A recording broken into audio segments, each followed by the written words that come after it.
झारखंड के राज्यसभा चुनाव में इन दिनों एक नाम सबसे ज्यादा चर्चा में है। वो नाम है परिमल नाथवानी। एक ऐसे उद्योगपति जिनकी तस्वीरें अक्सर मुकेश अंबानी, अमित शाह और देश के कई बड़े नेताओं के साथ वायरल होती रहती है। लेकिन आखिर कौन है परिमल नाथवानी और क्यों उनकी एक मुलाकात ने झारखंड की राजनीति में हलचल मचा दी है। दरअसल हाल ही में परिमल नाथवानी रांची पहुंचे और एयरपोर्ट से सीधे मुख्यमंत्री हेमंत सोरेन के आवास पहुंच गए।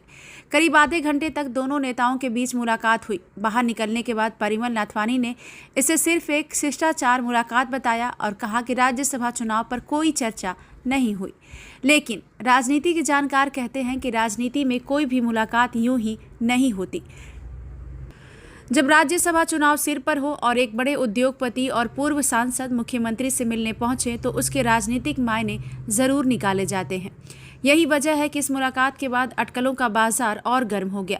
अब सवाल उठ रहा है कि क्या इस मुलाकात के पीछे कोई बड़ी रणनीति छिपी है? क्या निर्दलीय उम्मीदवार के तौर पर उतरने से पहले समर्थन की जमीन तैयार की जा रही है या फिर वाकई ये सिर्फ शिष्टाचार भेंट थी? इसका जवाब आने वाले दिनों में ही मिलेगा। अब आइए आपको बताते हैं कि आखिर कौन है परिमल नाथवानी, जिन्होंने राज्यसभा उम्मीदवार के तौर पर नामांकन पत्र खरीद लिया है। आपको बता दें, परिमल नाथवानी सिर्फ एक उद्योगपति नहीं बल्कि कॉरपोरेट और राजनीति दोनों दुनिया का बड़ा नाम है। वो रिलायंस इंडस्ट्रीज की कॉरपोरेट अफेयर से जुड़ी अहम जिम्मेदारियां निभा चुके हैं और उन्हें मुकेश अंबानी के सबसे भरोसेमंद सहयोगियों में गिना जाता है।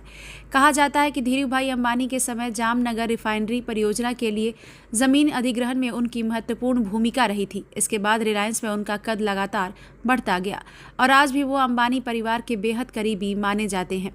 यही वजह है कि अनंत अंबानी की शादी हो या रिलायंस का कोई बड़ा कार्यक्रम, परिमल नाथवानी अक्सर अंबानी परिवार के साथ नजर आते हैं। उनकी तस्वीरें सोशल मीडिया पर खूब वायरल होती हैं। इतना ही नहीं, उनकी तस्वीरें केंद्रीय गृह मंत्री अमित शाह के साथ भी आप देख सकते हैं। साथ ही कई बड़े राजनीतिक नेताओं के साथ भी उनकी फोटोज सामने आई हैं। उद्योग, राजनीति और जनसंपर्क तीनों ही क्षेत्रों में उनके मजबूत संबंध माने जाते हैं और यही उनकी सबसे बड़ी ताकत भी है। आपको बता दें, परिमल नाथवानी पहले भी झारखंड से राज्यसभा सांसद रह चुके हैं और बाद में आंध्र सभा से भी राज्यसभा पहुंचे। अब एक बार फिर उनके निर्दलीय उम्मीदवार के रूप में चुनाव लड़ने की चर्चा तेज है।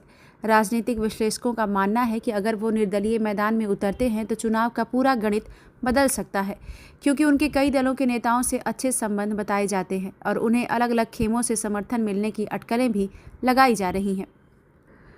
यही वजह है कि हेमंत सोरेन से उनकी हालिया मुलाकात को भी सामान्य मुलाकात मानने के लिए राजनीतिक गलियारे तैयार नहीं दिख रहे।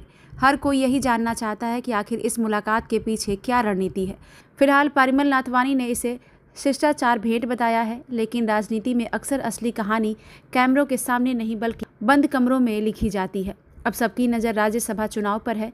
क्या परिमल नाथवानी निर्दलीय मैदान में उतरेंगे? क्या उन्हें सत्ता और विपक्ष दोनों तरफ से समर्थन मिलेगा? और क्या उनकी एंट्री झारखंड की राजनीति का पूरा खेल बदल देगी? इन सवालों का जवाब आने वाले दिनों में ज़रूर मिलेगा, लेकिन इतना तय है कि इस वक्त झारखंड की राजनीति में सबसे रहस्यमय और चर्चित चेहरा अगर कोई है तो वो है परिमल नाथवानी। ब्यूरो रिपोर्ट, महुआ न्यूज़।